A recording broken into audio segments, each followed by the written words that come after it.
आगग्रस्त कुटुंबाला जयश्रीताई शेळके यांनी दिली आर्थिक मदत।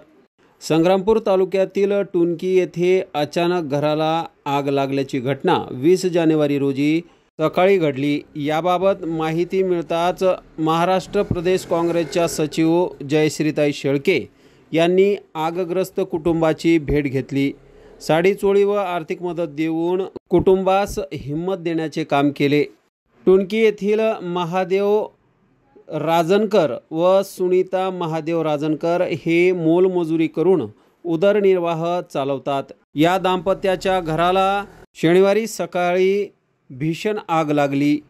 आगीत संपूर्ण संसाराची राख रांगोळी झाली। घरातील सामान, कपडे, धान्य व इतर वस्तू जळून खाक झाल्या। यामुळे राजनकर कुटुंबावर भयंकर संकट कोसळले आहे। शनिवारी सकाळीच पती पत्नी दोघेही मजुरी करण्यासाठी घराबाहेर पडले होते। अचानक सदर दुर्दैवी घटना घडली। या घटनेने हे कुटुंब पूर्णपणे बेघर झाले आहे। गावातील व परिसरातील लोक त्यांचे दुःख पाहून हळहळ व्यक्त करीत आहेत।